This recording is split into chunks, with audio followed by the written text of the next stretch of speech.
All right, number one, we both have it, I'm sure, right? Yes. 1, 2, 3. Boyhood. Yes.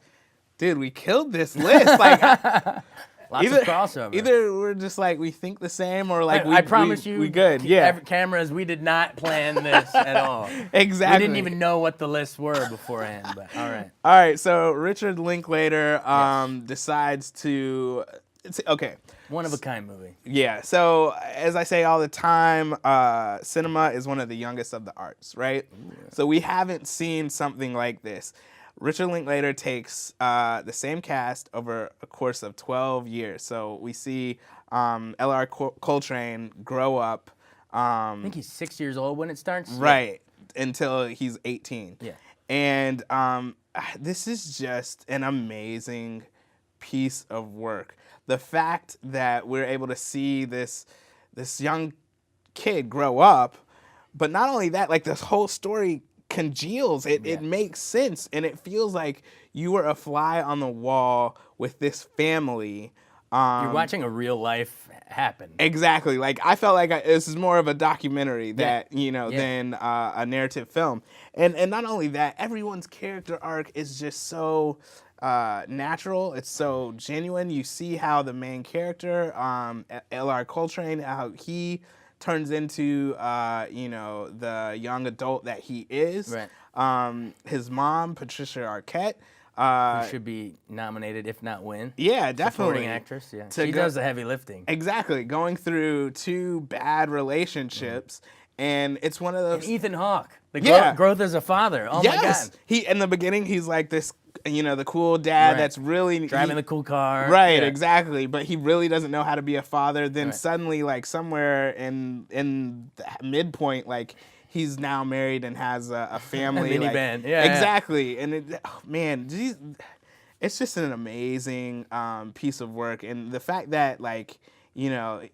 Linklater can be dedicated to it year after year. The rest of the cast can be so dedicated. 12-year performance, right, more or less. Exactly. You have to return to every year. It's amazing. And another film critic said, which I totally agree with, if Linklater wanted to continue this for another 12 years and make Manhood, I would watch it. I would watch it.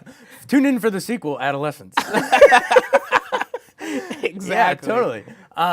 It's, you mentioned that it felt like a documentary. I think this thing has only been tried in documentary before, like that longitudinal study thing. It was the Up series, 28 Up, 56 Up, or whatever. They documented a family and returned back in documentary. But it's never been done, and this is why it's a movie for all time, with a narrative screenplay. Right. So literally you're writing scenes and acting them out you write a couple and shoot a couple scenes in 2002, then you wait a year and you do a couple more in 2003, and then you wait more and do 2004, and then 2000, on and on for 12 years. Right. Let's forget the insane discipline it takes to do that and risk taking, because what if someone in your cast, God forbid, dies and you can't finish the movie? Exactly. Or they grow into bad actors. You don't know how it's going to turn out. Right. But let's even table that for a second.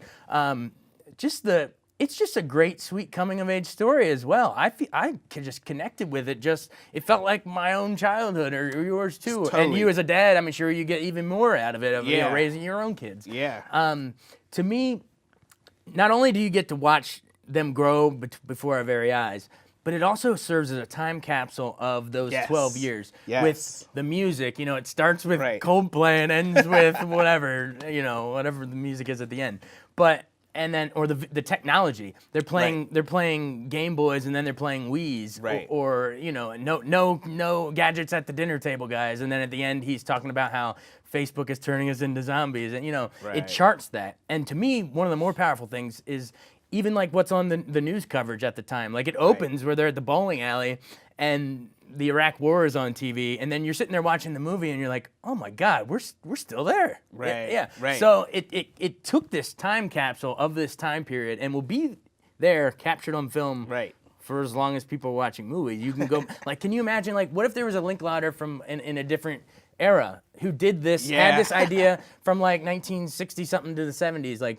It's a precious thing that we need to hold up as a great movie, to have this time capsule. Right. And we have it for more. It was a little bit past our time, we were a little older. It wasn't exactly our childhood that year. Right. But close enough to when we were growing up to see the change at such a monumental time is amazing. Yeah, and like you said, like there was I felt like Boyhood, it totally, like there was different parts that like it rang true. I was like, oh yeah, I remember doing that as a boy. I remember, whatever playing the was going Xbox on or whatever, yeah. Yeah, and it felt like that's exactly how your childhood is, but more importantly, it didn't overemphasize. It didn't sensationalize. Right. He graduates from high school. He just graduated from high school. It wasn't like this big to do. It avoids the temptation to have things happen. There's no like plot twist, and there's moments that I was sitting there watching it, and you're like, we've been so conditioned to expect something to happen here. When they're chopping the boards in the basement, drinking beers, and there's that blade stuck in the wall behind him, you're like, oh my God, he's gonna fly it back into it. Right. But he doesn't. Or when he looks at his phone in the car, you're like, oh no, he's gonna crash. No, it's him just checking his phone.